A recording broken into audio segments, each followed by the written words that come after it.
designing your dreams since 1983. Marina Impex. सर्वश्रेष्ठ खाता खोलो है आज नै सर्वश्रेष्ठ बचत र मुक्ति खाता। उत्कृष्ट रेकर्डिङको लागि O2 स्टुडियो कपुधारा काठमाडौँ सम्पर्क 9862622558। नमस्कार, अरसंसार टकको नयाँ श्रृङ्खलामा यहाँलाई स्वागत छ। म अलिलानाथ घिमिरे। अरसंसार.com ले उत्पादन गर्ने यो कार्यक्रम अरसंसारको आफ्नै युट्युब च्यानल र सरोकार टिभीमा एकसाथ प्रसारण हुन्छ। हामीले नयाँ मौद्रिक नीति पाएका छौँ। मौद्रिक नीति सँगसँगै शेयर बजारले पनि सधैँ रातो भइरहेकोमा हरियो रङ फेरेको छ। अब यही परिवेशमा मौद्रिक नीतिमा भर्खरै विद्यावारिधि गर्नुभएका एकजना व्यक्तित्वलाई हामीले अतिथिका रूपमा निम्त्याएका छौँ। अरसंसार.com का दर्शकहरूका लागि उहाँ चिरपरिचित हुनुहुन्छ। शेयर बजारमा प्राविधिक विश्लेषकका रूपमा चिनिनु भएको छ। तर आज हामी अलिकति फरक विषयमा उहाँले विज्ञता हासिल गर्नुभएको मौद्रिक नीतिको बारेमा आज छलफल गर्नेछौँ। उहाँ हुनुहुन्छ डाक्टर विमल तिवारी। स्वागत छ यहाँलाई। हजुर नमस्कार। अब यहाँ त मौद्रिक नीतिमै भर्खरै विद्यावारिधि सक्नुभयो। विद्यावारिधि भनेको चाहिँ एक प्रकारको विज्ञताको पराकाष्ठा भनौँ, माथिल्लो उपाधि हो त्यो। अब भर्खरै राष्ट्र ब्याङ्कले मौद्रिक नीति सार्वजनिक गरेको छ। अर्थतन्त्र सही ट्र्याकमा छैन। त्यसैले मौद्रिक नीति मार्फत यसलाई सही ट्र्याकमा ल्याउनुपर्छ भनेर राष्ट्र ब्याङ्क लागिरहेको थियो। अब यही बेलामा राष्ट्र ब्याङ्कले सार्वजनिक गरेको मौद्रिक नीति चाहिँ कस्तो हो? लचिलो हो कि कसिलो हो? सर, तपाईँले जुन प्रश्न भन्नुभयो लचिलो या कसिलोको म प्रश्न ठ्याक्कै विषयवस्तुमा हुन्छु। मौद्रिक नीति लचिलो या कसिलो नै हुने अहिलेसम्म छ। जहाँसम्म अहिलेको मौद्रिक नीति भनेको बजारको वस्तुस्थिति अनुसार योभन्दा पहिले जे थियो त्यसमै अलिकति सुधार गरेर निरन्तरता मैले भनेर बुझेको छु। न त्यति लचिलो छ न त्यति कसिलो छ। यो एउटा निरन्तरताको हिसाबमा भएको छ। अब तपाईँले बिचमा देख्नुभएको छ दबावहरू पनि धेरै किसिमका हाम्रो चाहिने बजारमा जुन अर्थ र शेयर बजारमा परेको प्रभावहरूको कारण पनि बजारमा धेरै उथलपुथल, राजनीतिक परिवर्तन र त्यसपछि राजनीतिक दबाव अनि फेरि अर्थ यो स्वायत्त संस्थामाथिको आक्रमक यस्ता कुराहरूले गर्दाखेरि अलिकति स्ट्रेसमै बन्दा पनि मौद्रिक नीति चाहिने एउटा निरन्तरता पुरा गरेको अवस्था देखिन्छ। अब तपाईँले जहाँसम्म मलाई सोध्नुभयो लचिलो या कसिलो, मैले यसलाई निरन्तरता भने। अब मौद्रिक नीतिलाई बुझ्दा हामीले के बुझ्नुपर्छ भने मौद्रिक नीति बजेटको परिपूरक हुन्छ। जहिले पनि देशले लिने नीतिलाई मौद्रिक नीतिले चाहिने त्यसैको अनुसार कति पैसा चाहिने सप्लाई गर्ने भन्ने हिसाबमा मौद्रिक नीति आउनुपर्ने अवस्था हुन्छ। कुन विषय बजेटले के भनेको छ त्यसको लागि के प्रावधान राख्दा, कुन नीति लिँदा पैसाको बारेमा, पैसा डिस्ट्रिब्युसनको हिसाबमा, एकुमुलेसनको हिसाबमा कुन नीतिमा परिवर्तन गर्दा देशमा त्यहाँनिर एउटा स्थिरताको वातावरण बन्छ भन्ने हिसाबमा मौद्रिक नीति कल्पना गरेको। मैले अलिकति विषयमा जोड्न खोजेँ। यो सरकार भने चाहिँ एउटा राजनीतिक दलको हुन्छ। हजुर। राष्ट्र ब्याङ्क चाहिँ स्वायत्त निकाय हो। हजुर। राजनीतिक दलले चाहिँ को अर्थमन्त्री नियुक्ति हुने हुनाले उसले चाहिँ पपुलिस्ट बजेट ल्याउन सक्छ, चुनाव केन्द्रित बजेट हुन सक्छ। तर अर्थतन्त्रलाई चाहिँ ट्र्याकमा राख्ने काम चाहिँ राष्ट्र ब्याङ्क हो। त्यस हुनाले त्यसबाट प्रभावित नभइकन आफ्नै तरिकाले ल्याउनुपर्छ भन्ने पनि एक थरी छन्। यहाँले चाहिँ बजेटको परिपूरक जस्तो गरेर भनिदिनु भयो होइन। राष्ट्र ब्याङ्कले अब समग्र राष्ट्र ब्याङ्कले देशको अर्थतन्त्रलाई ट्र्याकमा राख्न पनि पर्ने अवस्था हुन्छ र बाह्य तपाईँको प्रभावलाई पनि रोक्नुहुन्छ। अहिले मैले मौद्रिक नीतिको तपाईँको मोनिटरी पोलिसीमा कस्तो हो भन्दाखेरि पैसाको व्यवस्थापन गर्नुपर्ने अवस्था हुन्छ, जसमा तपाईँको धेरै कुराहरू छन्। जस्तै ब्याजका कुराहरू हुन सक्छन्, वेल्थ एकुमुलेसन वेल्थ चाहिने डिस्ट्रिब्युसनका कुरा हुन सक्छन्। तपाईँको मौद्रिक नीतिले बजेटलाई ट्र्याक बजेट भनेको के हो भन्दाखेरि संविधान नियम भित्रमा बसेर देशको आर्थिक मोडललाई कता लिएर जाने भन्ने हिसाबमा बजेटहरू निर्माण हुन्छन् र त्यसको आधारमा पैसाको चाहिने नीति नियमहरू चाहिने यो भएन भने कसरी पुरा गर्ने भन्ने हिसाबमा हुन्छ। त्यसैले यो एकअर्काको पूरक नै बन्नुपर्छ, जहिले पनि सहयोगी बन्नुपर्छ। यो एउटा बजेट एकतिर अनि मौद्रिक नीति एकतिर भन्ने कुरा हुँदैन। त्यसैले सामान्य हिसाबमा मैले के बुझ्नु पर्यो भन्दाखेरि मौद्रिक नीति चाहिने बन्छ बजेट देशको चाहिने लक्ष्य पुरा गर्नको लागि, देशको चाहिने आर्थिक लक्ष्य जे छ त्यसलाई हामीले पुरा गर्नको लागि मौद्रिक नीति नै बनाउनु पर्ने अवस्था हुन्छ। किनभने विकास सबैले चाहिएको छ, विकासको लागि पैसाको लगानी गर्नुपर्ने हुन्छ, पैसाको बचत गर्नुपर्ने हुन्छ, पैसाको व्यवस्थापन गर्नुहुन्छ, स्रोतको चाहिने स्रोतलाई हामीले ल्याउनु पर्ने हुन्छ अनि त्यसमाथिमा बाह्य प्रभावहरूले पनि आक्रमण गरिरहेको अवस्था हुन्छ। त्यसै बजेट र मौद्रिक नीतिमा चाहिँ के फरक भयो? बजेट र मौद्रिक नीतिमा धेरै फरक भयो। मेन त हामीले कसरी बुझौँ भन्दाखेरि मौद्रिक नीतिले पैसा परिचालनको नीति, यो मनी सर्कुलेसनको कुरा गर्छ, पैसा सप्लाई र त्यो कन्ट्रोल गर्नको लागि गतिविधि हुँदा, फिनान्सियल ट्रान्ज्याक्सनहरू हुँदा, आर्थिक कारोबार हुँदा त्यहाँनिर चाहिने पैसाको आवश्यकताको कारण कुनै संस्था टाँट पल्टिन सक्ने हुन्छ, कुनै क्षेत्रमा अप्ठ्यारो पर्न सक्छ। त्यसैले देशको ओभरअल इस्टिमेट गरेर वित्तीय पैसा सर्कुलेसन त्यो सिस्टममा, त्यो भ्याकुममा पैसा सर्कुलेसन ट्रान्ज्याक्सन गर्नको लागि कतिले गर्दा सहज हुन्छ भनेर राष्ट्र ब्याङ्कको नियन्त्रण हुन्छ। त्यो भनेको मोनिटरी पोलिसीभित्र पर्छ, जबकि बजेट भनेको हामीले म्याक्रोनोमिक फ्याक्टर, म्याक्रो इकोनोमिक जति कम्पोनेन्टहरू छन् त्यो कम्पोनेन्टहरूमा हामीले यो क्षेत्रमा यति, कृषिमा यति, यसमा यति भनेर सरकारले गर्ने फिस्कल पोलिसी जस्तै ट्याक्सका नीति, जस्तै तपाईँको बजेट एलोकेसनमा तपाईँको कति पैसा खर्च गर्ने, इन्कम देशले इन्कम कसरी गर्ने, एक्सपेन्डिचर कति गर्ने भन्ने हिसाबको बजेट एउटा हामीले छुट्यायौँ। मानौँ न बजेट भन्ने बित्तिकै हामीले के बुझ्छौँ भन्दाखेरि मैले आम्दानी र खर्च र कुन कुन स्रोतबाट कहाँबाट पैसा जुटाउने हुन्छ भनेदेखि त्यसमा लक्ष्य निर्धारण गरेर फलानु सेक्टरमा हामीले यति लगानी गर्छौँ, त्यसको आउटपुट यति हुनुपर्छ भन्ने निर्धारण बजेटले गर्छ। तर यो अप्ठ्यारो परेको अवस्थामा यो स्रोतबाट पैसा चाहिने सिस्टममा पैसा यति पैसा आउँदाखेरि पुग्छ यो काम गर्न भन्ने इस्टिमेसन चाहिने राष्ट्र ब्याङ्कले गर्छ।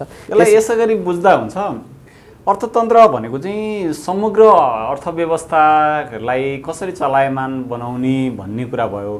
मोनिटरी पोलिसी भनेको चाहिँ पैसा नगद क्यास फ्लो चाहिँ कसरी गराउने भन्ने मात्रै हो भनेर त्यसरी बुझ्दा हुन्छ। हो, डेफिनेटली मनी सप्लाई र मनी कन्ट्रोल हामीले समय साथ त्यो सिस्टमलाई चलाउनको लागि सप्लाई कसरी गर्ने र कन्ट्रोल कसरी गर्ने र त्यसको कारण सोसियल ट्रान्सफर्मेसनको लागि पैसाको कति उपयोगिता छ भन्ने अध्ययन गर्नु चाहिने मोनिटरी पोलिसीभित्रमै पर्छ।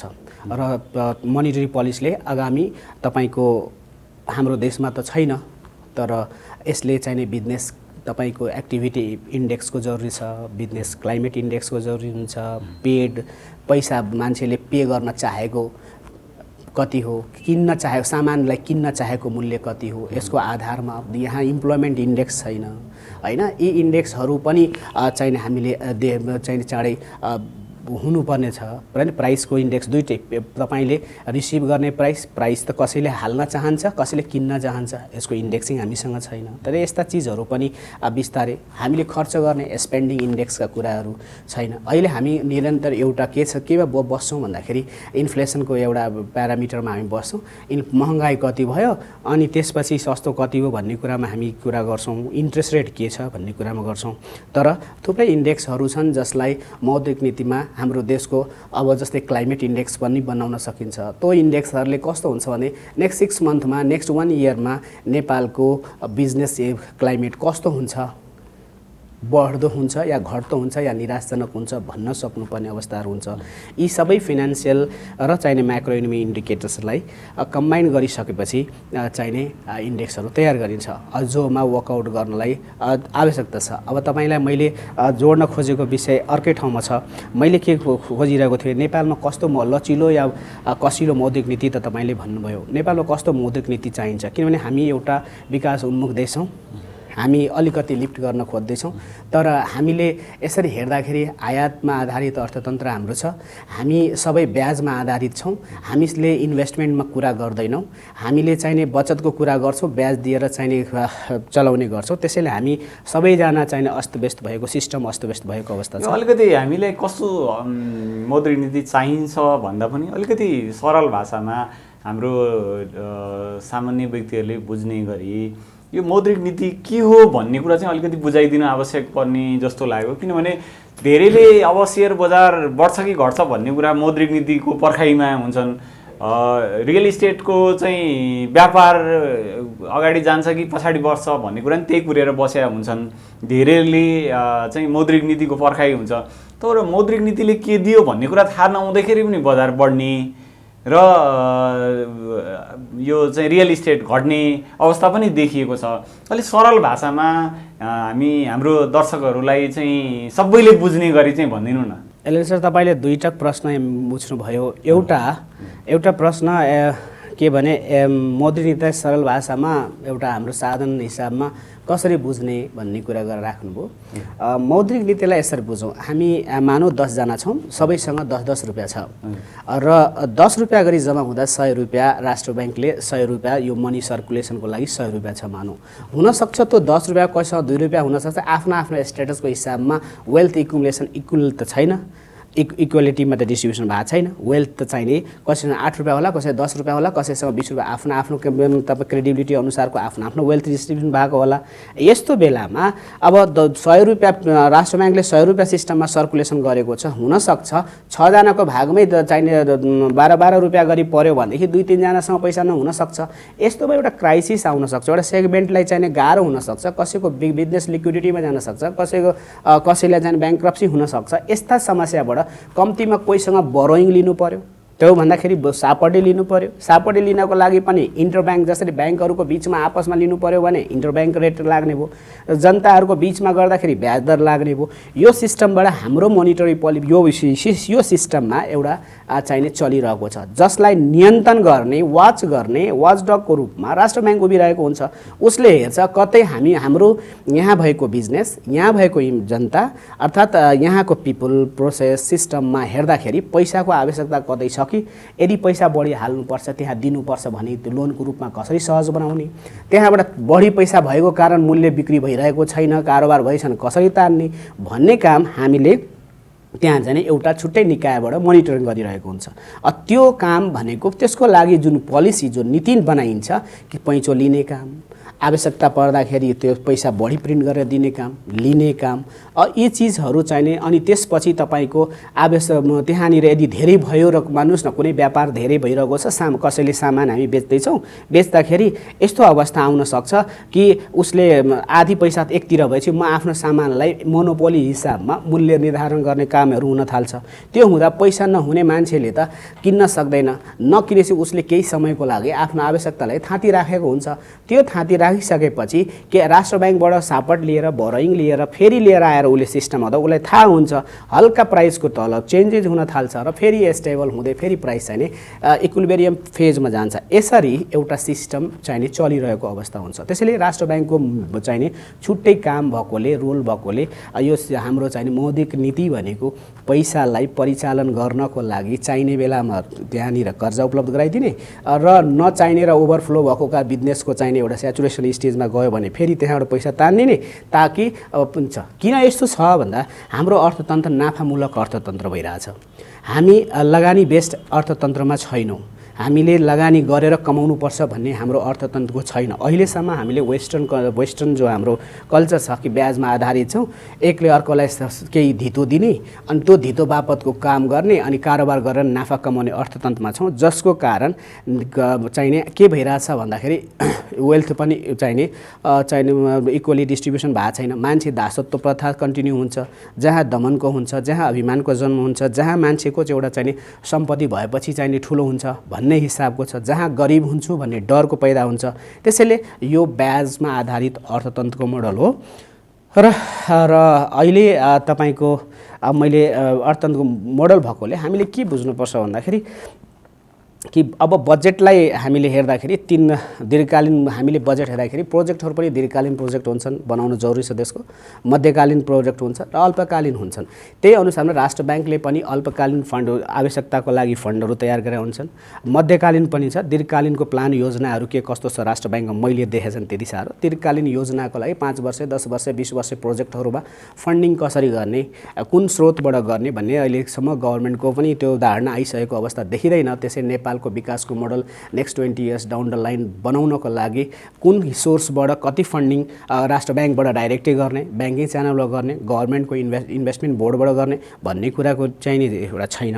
त्यसपछि अल्पकालीन सिचुएसनमा जुन हाम्रो बबल क्रिएट हुन्छ त्यसलाई व्यवस्थापन गर्न मात्रै अहिले मौद्रिक नीति भएको छ। त्यसैले लङ टर्म दीर्घकालीन सोचको साथ नभएकोले अब दुईटा कुरा अहिलेको मौद्रिक नीतिलाई हेर्दाखेरि हामीले कसरी जनसङ्ख्याको चाहिने आवश्यकता टार्ने, त्यसपछि त्यो आफ्नो जो नेतृत्वमा पुग्छ उसले आफ्नो पावर पोलिटिक्स र तपाईँको मनमा भएको कुरालाई म पूर्वाग्रहको साथमा आएको छु, मेरो नीति निर्माण कसरी हुनुपर्छ, मैले कसरी चाहिने मेरो प्रायोरिटी के हो त्यसको आधारमा अहिले नीति बन्ने छ। तर वास्तवमा मौद्रिक नीति एउटा पिपुलको लागि, जनताको लागि अनि प्लानेटको लागि, त्यस्तै तपाईँको प्रोस्पेरिटी कसरी समृद्धि सबैमा कसरी हुन्छ भन्ने हिसाबमा हामीले पोलिसी चाहिने ड्राफ्ट गर्नुपर्छ।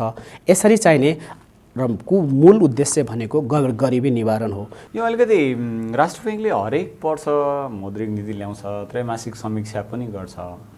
जस्तो लास्ट इयर चाहिँ पनि उसले मौद्रिक नीति ल्याएको थियो, तर 1 वर्षदेखि तरलताको हदैको क्राइसिस छ, बजारमा पैसै छैन र राष्ट्र ब्याङ्कले कर्जालाई नियन्त्रण गर्नुपर्ने अवस्था पनि आएको छ र लास्ट इयर ब्याङ्किङ च्यानलमा झन्डै 588 अर्ब पैसा आएको, झन्डै यसपालि त्यो आदि पनि जम्मा नभएको अवस्था छ। यसले हेर्दाखेरि चाहिँ राष्ट्र ब्याङ्कको नीति फेल खाएको हो कि मौद्रिक नीति चाहिँ ले काम नगरेको हो कि दूरदर्शी हुन नसक्या हो कि जस्तो देखिँदैन?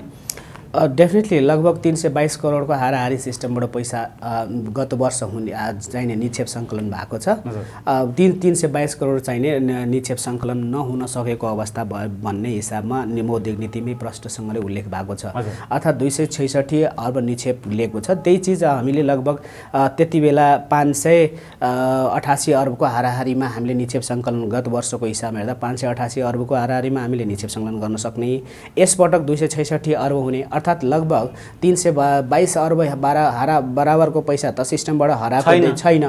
त्यो पैसा कहाँ छ? यो त ठुलो प्रश्न चिन्ह राष्ट्र ब्याङ्कलाई पनि छ, हामीले खोज्नुपर्ने छ। यो भनेको अहिलेको विद्यमान, मैले तपाईँलाई 6 महिना पहिले पनि इन्टरभ्यू दिँदाखेरि लङ टर्म लिक्विडिटी सल्युसनको लागि हाम्रो पैसा कतै हराएको त छैन, नेपाली पैसा हरायो है, हराएको हो भने कि बोर्डर पारी छ भने खोज्न जानुपर्छ या मेकानिजम कुनै लाउनुपर्छ या राष्ट्र ब्याङ्कले कुनै सर्कुलेसन हाल्नुपर्छ भन्ने हिसाबमा सिस्टमबाट पैसा हराएको कुरा हामीले भनेका थियौँ।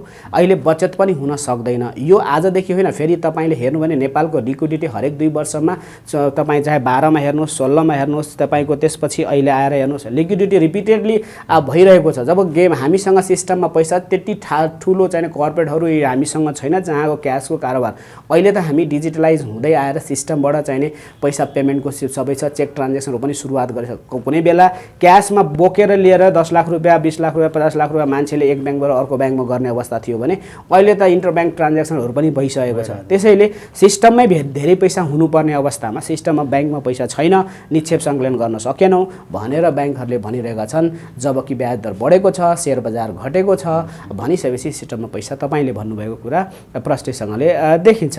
त्यसैले यसको बारेमा रिसर्च गर्नुपर्छ, हाम्रो ओपन बोर्डरको बारेमा अलिकति हामीले विचार गर्नुपर्छ। नभए यहाँको अध्ययनले चाहिँ के भन्छ, पैसा कहाँ गयो होला? तपाईँले मलाई सोध्नुभयो प्रश्न, यसको बारेमा मैले एउटा सामान्यतया व्यवहारिक हिसाबमा गत भिडियोमा योभन्दा पहिलेको भिडियो पनि भनेको थिएँ कि भारततिर पैसा हाम्रो चाहिने डाइरेक्ट कारोबार ओपन खुला बोर्डरको कारण कारोबार धेरै हुन्छ र नेपालको पैसा नेपालभन्दा पनि बोर्डरको सीमामा धेरै पैसाहरू अड्किरहेको छ, जसको कारण नेपालमा चाहिने त्यही कमाउने स्रोत 4को दरले 5को दरले मान्छेले आफ्नो नेपाली पैसालाई त्यहाँ बजाउन सक्ने अवस्था भयो भनेदेखि नेपालमा मान्छे छिर्दाखेरि के गर्छ, आउने लिएर आउला, तर जाँदाखेरि त अधिकांश काम जब हामी आउटवर्ड पेमेन्ट देखिरहेछौँ धेरै भइरहेको अवस्थामा मान्छे भारततिर गइरहेको अवस्था देखिरहेछौँ, चाहे शिक्षा शिक्षाको लागि, चाहे व्यापारको लागि, बिजनेसको लागि, इम्पोर्टको लागि पैसा गइरहेको छ भने सबै ब्याङ्किङ च्यानलबाट हुँदैन। हामी त बिचौलिया नीतिमा हाम्रो अर्थतन्त्र नाफामूलक भइसकेपछि हामी त बिचौलिया नीतिमा गइसक्यौँ। हाम्रो जुन प्रोडक्सन छ त्यो प्रोडक्सन सिधा के हुन्छ भन्दाखेरि उता बोर्डर पारीबाट हुने भइसकेपछि त हामीलाई भारतले गर्दाखेरि गाह्रो छ। हाम्रो इन्फ्लेसन कन्ट्रोल गर्न हामीलाई गाह्रो भइरहेको छ। हामीलाई थाहा छ मनी सप्लाई, अब सरकारकै हेऱ्यो भनेदेखि तपाईँले मनी सप्लाईलाई सरकारले भनेको छ के भन्दाखेरि 9% देखि 18% सीमित राख्छु म मनी सप्लाईलाई। अब 18% मनी सप्लाई राख्ने कुरा गरिसकेपछि कर्जालाई पनि हेर्दाखेरि देखिन्छ कि कर्जा यहाँबाट लिएर गएको 16% को हाराहारीमा 19% म कर्जा प्रवाह गर्छु भन्छ। 16% पुगिसकेको छ। अर्थात् यदि राष्ट्र ब्याङ्कले यदि 18% सम्मको लक्ष्य छ भने 14-15% यसले चाहिने बजारको 16 लगभग 19% को कर्जाको प्रवाह चाहिने बनाउन सक्छ। तर कुरा कहाँ हो भन्दा कर्जा पनि दियौँ, पैसा छैन सिस्टममा, बचत पनि हाम्रो ब्याज पनि बढायौँ, बचत पैसा आउँदैन भनेपछि बजारबाट पैसा हराउँछ भन्ने कुराको त ठोस प्रमाण हाम्रो यो कारोबारले नै देखाइरहेको छ। अहिलेको क्राइसिसमा देखिरहेछ। यहाँले भने जस्तो बोर्डरमा जाँदाखेरि चाहिँ त्यो पैसा के बोरामै बस्छ, त्यो सिस्टममा आउँदैन, के हुन्छ त्यो? आउँदैन। किन आउँछ? उसले 4 रुपियाँ उतो त कमाउने धन्दा गोरख धन्दा भइहाल्यो नि। यहाँबाट गएको पैसा उहाँ भजाउन थालेपछि बोर्डरमा त पैसा किन्ने बेच्ने काम मात्रै हो। तपाईँ लानुहुन्छ, भजाउनुहुन्छ, लिएर जानुहुन्छ, त्यो पैसा त्यही अड्केर बाकसमै अड्केर कमाउनको लागि तपाईँको पैसा किन्ने काम त्यही हुन्छ, बेच्ने काम त्यही हुन्छ। वारी भइदिएको पनि पैसा कमाउँथ्यौँ, हामी कहाँ नै हुन्थ्यो, अडिटमा आउने थियो होला, पछि कसैले ब्याङ्कमा राख्ने थियो निकालेर गर्ने थियो। त्यो काम त बोर्डर पारी भइरहेको छ। अनि बोर्डर पारीमा बाकस लिएर बस्ने मान्छेले नेपाली पैसा त्यहाँ लिएर बसिदियो। नेपाली पैसा अनि कसरी चलाउँछ त इन्डियामा चाहिँ? होइन, चेन्ज गर्न मात्रै तपाईँले चेन्ज गरेर। अब त एउटै तपाईँ एउटा रेलवे स्टेसनमा जानुहोस्, जोगबनीमा बस्नुहोस्, त्यहाँ नगयो भने 500 जना तपाईँले देख्नुहुन्छ। त्यस्ता बोर्डर हामीसँग कहिले त्यो कहिले न कहिले त प्रयोगमा त ल्याउनु पर्ला नि त पैसा त। त्यो पैसा पनि हेर्नुहोस्, त्यो त एउटा स्रोत मैले कि भारतको त्यहाँ पनि केही पैसा छ, केही हामीसँग अनएकाउन्टेबल पैसाहरू पनि होलान्, केही पब्लिकसँग खल्तीमा पनि क्यास होला, नेट इफेक्ट। तर यो एउटा 322 करोड भनेको त ठुलो पैसा हो नि त, किनभने 50% भन्दा बढी साइजको पैसा गइरहेको छ नि त। यो पैसा सिस्टमबाट हराएको छ नि त। त्यसैले हामीलाई अलिकति यो विषयमा बोर्डर त मैले एउटा लुपहोल के भन्दाखेरि यसको लागि फर्दर स्टडी गरौँ कि हामीले अनएकाउन्टेबल पैसा भन्दा नि बोर्डरमा एक्सचेन्ज हुने पैसा, बाहिर गएको पैसा कति हो इन्फर्मल च्यानलबाट, फर्मल च्यानलमा हामीसँग देखियो यति पैसा छ, इन्फर्मल च्यानलको एकाउन्टेबिलिटी छैन, त्यसको मेकानिजम केही हुनुपर्छ, होइन भने बोर्डरै सिलबन्दी गर्नुपर्छ भन्ने कुराहरू हो। त्यसैले हामी नोटबन्दी चाहिँ गर्नु पर्दैन। नोटबन्दीको पक्षमा म अहिले त्यसलाई प्लान एउटा चाहिने, जबसम्म हामी नोटबन्दीको पक्षमा यो प्लान गरेर गर्नुपर्छ, 2-3 वर्षको सीमा दिएर गर्नुपर्छ। किनभने दुःखले आर्जेको पैसालाई नोटबन्दी अचानक गरिदिँदाखेरि बुढी आमाहरूको कम्मरमा भएको पैसा लुगामा बाँधेर राखेको 500-1000 रुपियाँले गर्दा एउटा 10,000 5,000 रुपियाँमा जीविका चलाइरहेका मानिस, 500 रुपियाँ 1000 रुपियाँले मासिक आउने भत्ताबाट बाँचिरहेका मान्छेले पैसालाई लुकाएर राखेको पैसा, त्यो हुँदाखेरि उनीहरू विवश परेर भजाउन सकेनन् भने, थाहा भएन भने, सूचनाको प्रभाव भएन भने त्यसले चाहिने अलिकति धेरै नै अप्ठ्यारो पार्ने। भारतको नोटबन्दीले नेपाल समेत अहिलेसम्म प्रभावित भइरहेको छ। अब हामीले आफ्नो ब्याङ्कमा भएको पैसा नसाट दिएर दुई देशको बिचमा सम्बन्ध समेत खराब हुँदा पनि उनीहरूले त्यति सुन्न सकेनन् भनेपछि पब्लिकमा भएको पैसाको के होला पेनिक। तपाईँले देख्नुभयो भारतमै नोटबन्दी हुँदा पनि त देख्नुभयो नि, एटिएममा गएर बुढी आमा मरेको घटना देख्नुभयो होला। त्यस्तो समाचारहरू पनि हामीले सुन्यौँ। त्यसैले यी कुराहरूले धेरै पेनिक बनाउँछन्। अरू रहेको कुरा नेपालमा अनएकाउन्टेबल पैसा होस् या एकाउन्टेबल पैसा होस्, आउने भनेको यही सिस्टमभित्र हो। तर यसलाई कसरी चाहिने व्यवस्थित गर्ने भन्ने कुरा एउटा चाहिने दीर्घकालीन प्रयोजनाबाट लिएर आएर व्यवस्थापन चाहिने गर्न आवश्यक छ। त्यो हामीले त्यो पक्षमा जानुपर्ने अवस्था। यसपालिको मौद्रिक नीतिका विशेषताहरू चाहिँ 1-2-3 गरेर भन्दाखेरि के? मौद्रिक नीतिमा अब सबैभन्दा पहिले मौद्रिक नीति जुन 4-12 को कुरा देख्नुभयो कि कर्जाको कुरा, अब हामीले के बुझ्नुपर्छ भन्दाखेरि 4-12 मा 4 हटा त हो, 12 त कायमै छ होइन, यस्तो कुरा हो।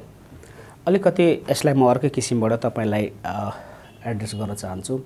बजारमा हामीले सुन्यौँ कि आन्दोलन पनि भयो, सिडी रेसियोमा जाने कि सिसिडी रेसियोमा जाने। राष्ट्र ब्याङ्कले सिसिडी रेसियो नै फलो गरिरहेको थियो, त्यही गरोस् भन्ने कुरा छ। कति राष्ट्र ब्याङ्कले भन्छ सिडी रेसियोमा जानुपर्छ हामीले, भन्ने कुरा। यो भने चाहिँ के हो? सिडी रेसियो भने के हो र सिसिडी रेसियो के हो भन्ने जुन कुरा छ, एउटा क्रेडिट लोनलाई हामीले जुन जुन लोन दिन्छौँ बजारमा, अनि हामीले जो बचत राखेको हुन्छौँ देशभरिका खातामा ब्याङ्कले जम्मा पारेर राखेको पैसा र सिस्टमभरिमा हामीले जुन पैसा लगानी गर्छौँ त्यसको रेसियोलाई हामीले चाहिने सिडी रेसियो भन्छौँ। तर सिसिडी रेसियो भनेको कस्तो हो भन्दाखेरि क्रेडिटलाई नै हामीले क्यापिटल र जुन लायबिलिटी छ नि, क्यापिटल भनेको जस्तै सेयर होल्डर्सले ब्याङ्कमा राखेको सेयरको पैसा छ, आइपिओ जुन साधारण सेयर पब्लिक सेयरहरूदेखि लिएर प्रमोटर मूल क्यापिटल प्लस डिपोजिट्सको जुन हामी जोड्छौँ, यो दुइटैले फेरि क्रेडिटलाई भाग गर्दाखेरि हाम्रो चाहिने आउने रेसियोलाई हामीले चाहिने सिसिडी रेसियो भन्छौँ। सामान्यतया यसो हो। यस्तो हुँदा के हुन्छ हेरौँ प्रश्न। मान्नु एउटा सिस्टममा 100 रुपियाँ छ र हाम्रो डिपोजिटमा 20 रुपियाँ छ, भाग गर्दा 5 रुपियाँ। अर्थात् यदि डिपोजिट हाम्रो माथि डिपोजिटले गर्दा 5 रुपियाँ हुने, अर्थात् 5 रुपियाँ दिन सक्ने क्षमता हुने, तर यसले गर्दाखेरि 4 रुपियाँ दिने क्षमता हुने। त सेयर बजारको लागि यदि कर्जा विस्तार धेरै भयो भने त्यसको फेभरेबल जान्छ, यदि त्यसको त्यो कम भयो भने त्यसको डिफेन्ड हुन्छ।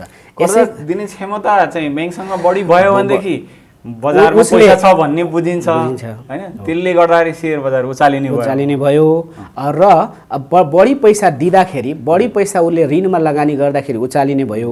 त्यही चिज कम भयो भने त सेयर बजारमा पैसा घट्ला भन्ने जानु पर्यो। त्यो हिसाबमा नेट इफेक्ट चाहिने त्यहाँ हुने भएको हुँदा एउटा मान्छेको पर्सेप्सन। तर इन्टरनेसनली प्र्याक्टिस राष्ट्र ब्याङ्कले गरेको क्रेडिट डिपोजिट रेसियो यो इन्टरनेसनली प्र्याक्टिस हो। हामीले यो जो क्रेडिटलाई क्यापिटल यसले यो दुइटै हामीले हेर्दाखेरि एउटा के हुन्छ भने पे इन र पे आउटको कुरा हो। सिस्टममा कति पैसा तपाईँको आउँछ र तपाईँको डिपोजिटले भाग गर्दाखेरि यसले हामीलाई देखाउँछ के भन्दाखेरि लिक्विडिटीको कुरा देखाउँछ।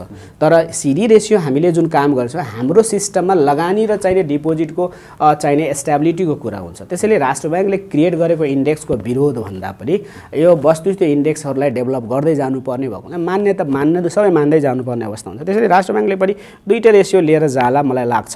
त्यसैले मोनिटरी स्टेबिलिटीको कुराहरू छ, त्यसैले हामीले यसलाई यसरी बुझौँ। र अर्को कुरा सबभन्दा पहिले हामीले के बुझ्नुपर्छ भने राष्ट्र ब्याङ्कको कोर काम भनेको दुईवटा काम हुन्छ जेनरली। एउटा ब्याङ्किङ फाइनेन्सियल इन्स्टिट्युसन BFI को गभर्नेन्स गर्नुपर्ने अवस्था हुन्छ, एउटा नन ब्याङ्किङ फाइनेन्सियल इन्स्टिट्युसन पनि गभर्न गर्ने प्र्याक्टिस छ। नेपालमा NBFIs कम छ र BFIs धेरै छन् र BFIs को कन्ट्रोल मेकानिजम र सिस्टम डेभलपमेन्टमा राष्ट्र ब्याङ्क व्यस्त छ। नन ब्याङ्किङ च्यानलमा जस्तै ब्रोकरहरूको कुरा हामीले अस्ति पनि उठायौँ, मार्जिन लेन्डिङका कुराहरू गऱ्यौँ हैन। अब ब्रोकरका कुरा होला, गोल्डहरू अर्नामेन्टहरू बजारमा बिकिरहेका छन् त्यसको व्यवस्थापनको कुरा होला, जस्तै सिस्टममा हाउसिङ लोन तथा मोर्गेज लोनहरूको व्यवस्थापन। जस्तै तपाईँसँग ब्याङ्किङमा क्यास लिन पाउँदिनँ, डिपोजिट लिन पाउँदिनँ, डिपोजिट दिन पाउँदिनँ, तर मसँग 50 करोड रुपियाँ छ, म चाहिने त्यो पैसालाई लेन्ड गरेर हाउसिङ लोन दिन थाल्छु भनेपछि त्यो लाइसेन्सिङका प्रक्रियाहरू नन ब्याङ्किङ फाइनेन्सियल इन्स्टिट्युटको रूपमा गर्नुपर्छ। यो दुईटै बडीलाई गभर्न भनेको राष्ट्र ब्याङ्कले नै गर्ने हो। अब रह्यो कुरा कि हामीले के बुझ्नुपर्छ भन्दाखेरि यो जो राष्ट्र ब्याङ्कले नन ब्याङ्किङ फाइनेन्सियल जस्तै हामीले लोनको कुरा गऱ्यौँ कि सेयर मार्जिन लोनको कुरा र यो सिडी रेसियोको कारण जो बजारमा आन्दोलनको कुराहरू, यसमा हामीले के बुझ्नु भने हामीले 100 रुपियाँ हामीसँग छ भने हामीले के बुझ्नुपर्ने 100 रुपियाँको त भ्यालु त्यसको त 100 रुपियाँ पाउनु पऱ्यो नि त मूल्य। अर्थात् त्यसले 100 रुपियाँसम्म डुबाउन सक्ने क्षमता वहन गर्छ नि त। मसँग 100 रुपियाँ छ भने 100 रुपियाँसम्म हराउन सक्ने क्षमता छ नि त। त्यो भनेको रिस्क एपिटाइट 100 रुपियाँ हुन्छ, क्यास हुन्छ। अर्थात् ब्याङ्कमा गयो भने 100 रुपियाँ लिनु भने 100 रुपियाँसम्म म्याक्सिमम मार्जिन लिने र लेन्डिङ गर्ने या LC इस्यु गर्ने प्र्याक्टिस त छ नि हामीसँग। त्यसैले ब्रोकर कहाँ 100 रुपियाँको कसैले सेयर किनिरहेको छ भने उसले बजारको ब्याज दर यदि 10% तपाईँको बजारमा इन्ट्रेस्ट रेट छ भने 10% छ भनेदेखि कम्तीमा 10 टाइम्स त उसले लुज गर्ने उसको त क्यापेसिटी छ नि त बजारमा। त त्यसको आधारमा बजारमा ब्रोकरले हरेक मान्छेले के बुझ्नु पर्यो, राष्ट्र ब्याङ्कले अन्यथा यो यसलाई चाहिने हामीले एक्सपोजर जो हामीले मार्जिन लेन्डिङ गर्यो 10 कि त 10 टाइम्स दिनु पर्यो, 10 गुणा त यसले ब्याजको आधारमा दिनु पर्यो। पी रेसियोको आधारमा मार्केटमा अर्निङ क्यापेसिटीको आधारमा पनि 20 टाइम्स दिनु पर्यो। आइदर वेमा जानु पर्यो। मैले 5% को दरले यदि मसँग मैले 5% को दरले भने 20 टाइम्स मैले चाहिँ लस गर्न सक्ने क्षमता भएँ। अर्थात् मेरो 1 लाखलाई 20 लाखसम्म मैले लिमिट लिएर आफ्नो कारोबार गर्न सक्ने क्षमता पाउनु पर्यो, या 10 गुणासम्म। यो भार उसले पाएको उसको सम्पत्तिको आधारमा ब्रोकरले गराएको क्यापेसिटीको लागि रिस्क एपिटाइट उसलाई नै वहन गर्न दिने हो भने राष्ट्र ब्याङ्क र यो सिडी रेसियो र यो लोन किन आउँछ? कुरा के छ भने मैले देखेको कि हामी कहाँ छौँ भन्दा लगानीकर्तालाई एक त इन्ट्रेस्टको भार थोपार्नको लागि, इन्ट्रेस्टको भार, किनभने मैले 100 रुपियाँ छ भने 100 रुपियाँ ब्रोकरले मेरो कारोबार गरिरहेको ठाउँबाट 100 रुपियाँसम्म चलाउन सक्ने उधारो लिन सक्ने क्षमता भयो नि त। मैले तपाईँलाई 100 रुपियाँ दिएँ 100 रुपियाँ लिन सक्ने भयो नि त। अब त 100 रुपियाँ लगानी गरेर बजारमा 20 रुपियाँ कमाइरहेको छ भने 20 रुपियाँ यदि तपाईँले भन्छ भने 5 टाइम्स त मेरो आफ्नो तपाईँले मलाई 100 बनाउनको लागि त 20 रुपियाँ तपाईँले कमाउने क्षमता छ भने 20 5 गुणा त मैले बनाउन सक्ने क्षमता पनि भयो नि त, होइन र? त्यसैले 20 टाइम्स यदि तपाईँको पैसा लगानी गऱ्यो भने 5 गुणासम्म रिस्क हुनुभयो। यता 10% ब्याज हो भने 10 गुणासम्म गमाउन सक्ने भयो। यसको आधारमा उसले रिस्क एक्सपोजर तय गर्नुपर्ने हुन्छ। तर हाम्रो नेपालमा के भएको अवस्था कस्तो छ भन्दाखेरि यो ब्याङ्क च्यानलमा यो सेयर लोनको हिसाबमा, सेयर कर्जाको रूपमा हामीले 16%, 14% ब्याज दरको रूपमा सेयर लगानीकर्तालाई सेयर धितो राखेर त्यो पैसालाई पनि ब्याज दिएर अनि बजारमा त्यहाँबाट ऋण लिनको लागि 4-12 र हामी गरिरहेका छौँ। यो सिस्टम सकाउनको लागि 4-12लाई किन जानु पर्यो? सेयर लोन लिनको लागि तपाईँलाई 20 गुणा आफ्नो पुँजीको 20 गुणा यदि ब्रोकरले दिन सक्छ, 10 गुणा तपाईँलाई एक्सपोजर ब्रोकरले दिन सक्छ भने त्यो त ब्रोकरले गएर आफ्नो क्रेडिबिलिटी र आफ्नो कोल्याट्रलको भ्यालुएसन गराएर राष्ट्र ब्याङ्कसँग एउटा चाहिने लिमिट बनाएर आफू बस्ने कुरा भनेको इन्स्टिट्युसनल डेभलपमेन्ट भनेको ब्रोकरको दायित्व हो। यो पब्लिकलाई 4-12 र 100 करोड र 50 करोड र 12 करोड भन्ने हिसाबमा गएर अन्नेसरी पेनी किन हो भन्दाखेरि यहाँ स्वार्थ बाजिएको छ। स्वार्थ कसरी बाजिएको छ भने ब्याङ्कले 12 तपाईँको ब्याज लिनुपर्ने अवस्था छ, सेयर धितोमा कर्जा लिनुपर्ने छ, अनि तपाईँ दौडी ब्याङ्कमा फुकुवा गराउने खुलाउन आउनुपर्ने अवस्था तपाईँले भइरहेको अवस्था छ। त्यो भएको हुँदा ब्याजको ठुलो हिस्सा चाहिने इन्कममा असर पर्छ भन्ने हिसाबमा हामी यहाँ अड्किएको अवस्था छ। त्यसैले राष्ट्र ब्याङ्कले चाहिने सेयर बजार एउटको चाहिने पैसालाई कमाउने धन्दा भनेर यसलाई चाहिँ बन्द गर्न जरुरी छ। सेयरबाद धितो हो सम्पत्ति, चाहे सेयर राख्यो चाहे म घर राखौँ, म आफ्नो स्वतन्त्र हिसाबमा आइदर म ब्याङ्कमा राखौँ चाहे कहीँ राखौँ, म सेयरमा कारोबार गर्दिनँ, म ब्रोकर कहाँ किनबेच गर्दिनँ। मेरो सम्पत्तिले मलाई मेरो छोरीको बिहे गर्नु छ भने म राष्ट्र ब्याङ्कमा जान्छु र सेयर धितो राख्छु। तर म ट्रेडर हुँ, मलाई पैसा चाहिन्छ, मैले यहाँ 1 करोड रुपियाँ हालेको छ भनेदेखि मलाई 10 करोड कारोबार गर्न त्यही ब्रोकरले दिनुपर्छ, म राष्ट्र ब्याङ्क कहाँ धाउनु हुँदैन। त्यसैले हामीले यो 4-12 र यदि कसैले 25 करोड या 50 करोड कारोबार गर्दैछ भने उसले 100 करोडको त्यही लिएर त 25 करोड कसरी इन्स्योर गर्छ ब्रोकरलाई, त्यो त्यसको जिम्मेवारी हो। तर त्यो ब्रोकरले पनि सेयरै किनिसकेको छ भने त अब यसरी गर्दा हाम्रो ब्याङ्कले ऋण दिने प्रथा हुँदाखेरि बरु यो फिनान्सियल इन्स्टिट्युटमा ठुलो जोखिम अवस्था मैले देखेको छु। कस्तो जोखिम छ भन्दा तपाईँको ब्रोकरको इन्ट्रिग्रिटी के, ब्रोकरले कुनै मानिसलाई 500 करोडको या 100 करोडको या 10 करोडको सेयर हालिदिँदैछ खातामा हालिदियो भन्दैमा तपाईँले त्यसको आधारमा ब्याङ्कले चाहिँ रिस्क वहन गरेर कर्जा लगानी गर्नुहुन्छ?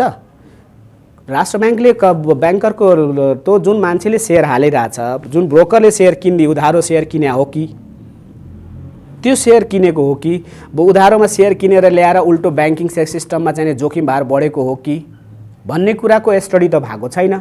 त्यसैले राष्ट्र ब्याङ्कले अहिलेको नीति कठोर नीति लिनलाई बाध्य भएको। त्यसैले हामीले राष्ट्र ब्याङ्कले ऋण दिने होइन, मान्छेको क्षमता अनुसार ब्रोकरले जसले जुन कारोबार गर्दैछ त्यहीँबाट सहज रूपमा उसको रिस्क अनुसार उसको पैसा लगानीको आधारमा उसले आफ्नो कारोबार गर्ने चाहिने लिमिट बन्नुपर्छ। या होइन भने ब्याङ्कलाई कमाउनको लागि भनेर सेयर कर्जाको रूपमा दिएर ब्रोकरलाई रेस्ट्रिक्सन लगाउनु यो चाहिने गलत छ भन्ने कुरा हामीले बुझ्नुपर्छ।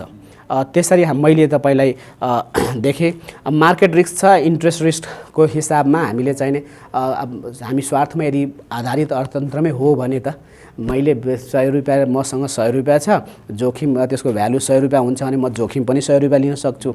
जोखिम 100 रुपियाँ छ भने स्टक पनि चाहिने म 100 रुपियाँसम्मको किन्न सक्दिनँ। त्यसैले मलाई त 2 गुणा त मेरो अधिकारै हुन्छ।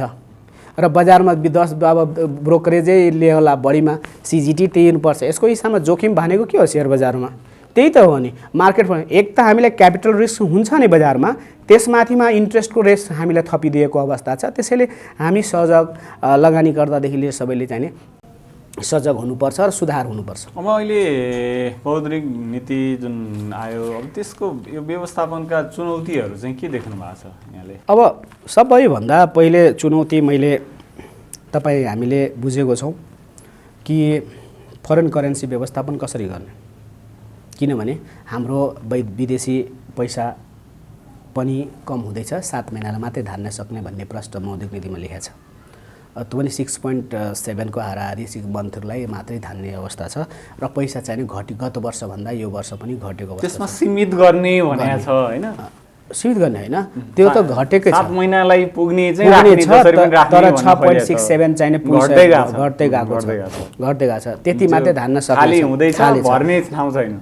लगभग 222 अर्बको हाराहारी त्यसै छ। त्यस्तै अर्को कुरा के देखिन्छ सबैभन्दा हामीले कि जुन हाम्रो 12% को हाराहारीमा गत वर्ष यही पिरियडमा जेठ महिनासम्ममा लगभग 12% सम्मको बढ्दो रेमिटेन्स थियो भने त्यो झरेर लगभग 3% को हाराहारी आएको छ। त्यो पनि हाम्रो च्यालेन्जिङ इस्यु छ।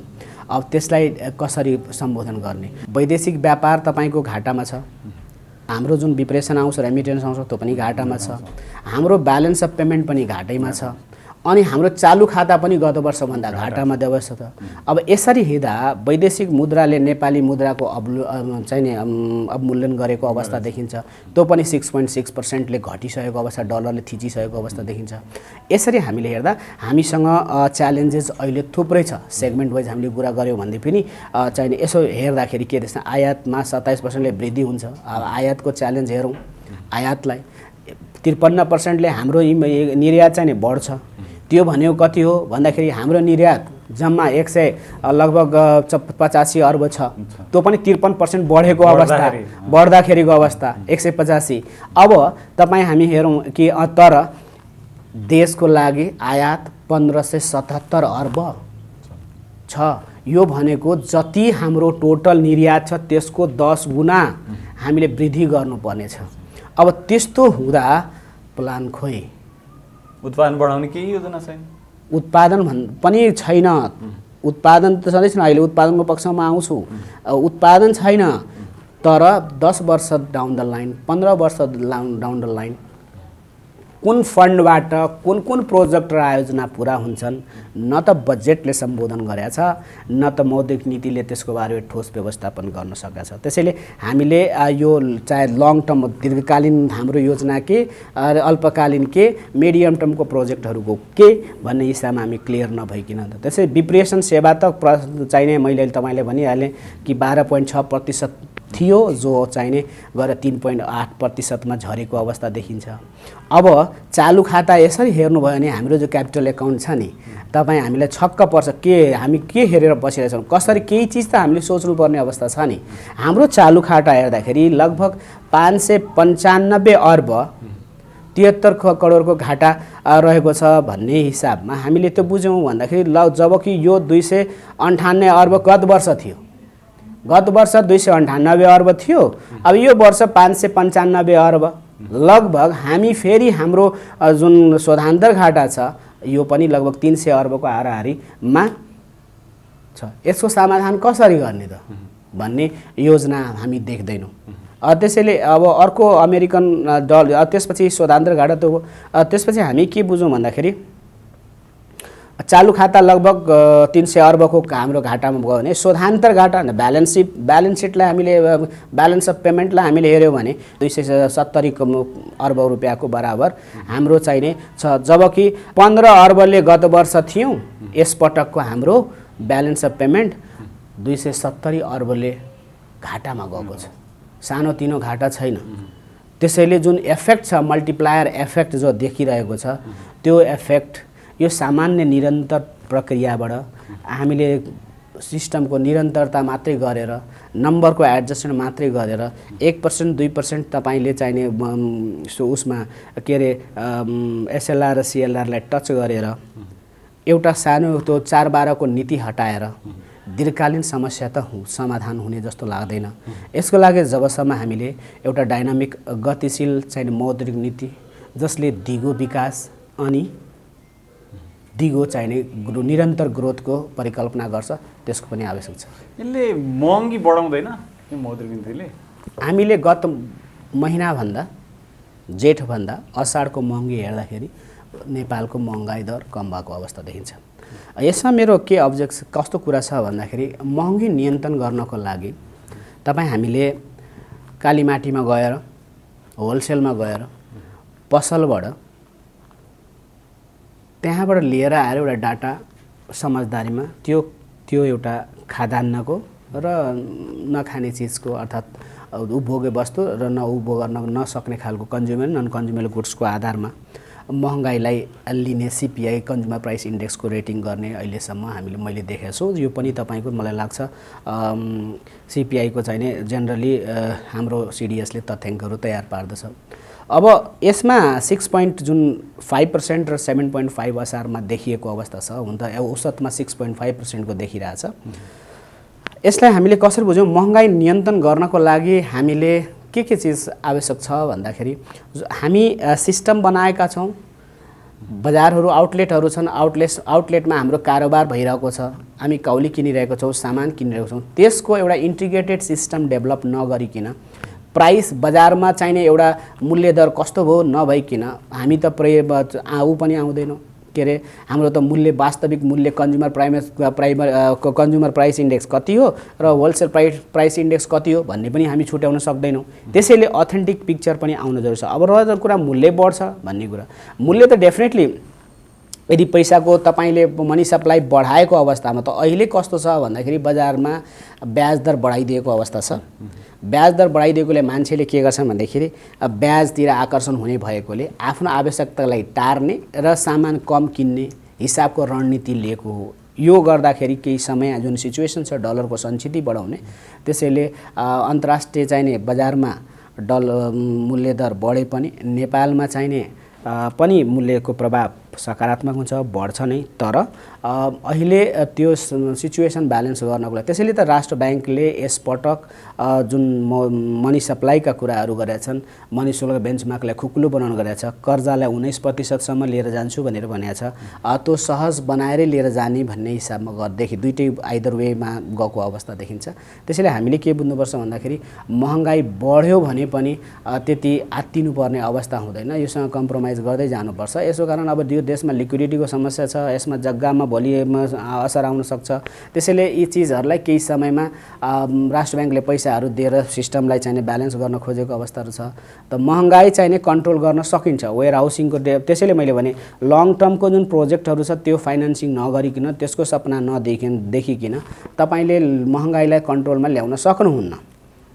त्यसैले महँगाई बढ्छ भन्ने कुरा त सबैले थाहा छ, स्वाभाविकै प्रक्रिया, कपाल नङ पलाए जस्तै हो भन्नु पर्यो। त्यसमा धन्यवाद समयको लागि।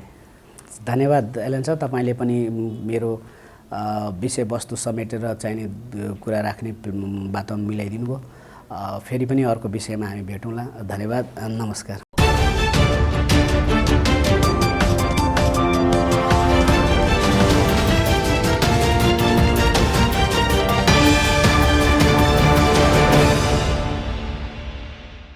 Designing your dreams since 1983. Marina Impex. सर्वश्रेष्ठ खाता खोलो है आज नै, सर्वश्रेष्ठ बचत र मुक्ति खाता। उत्कृष्ट रेकर्डिङको लागि O2 स्टुडियो कपुधारा काठमाडौँ। सम्पर्क 98 62 62 25 58।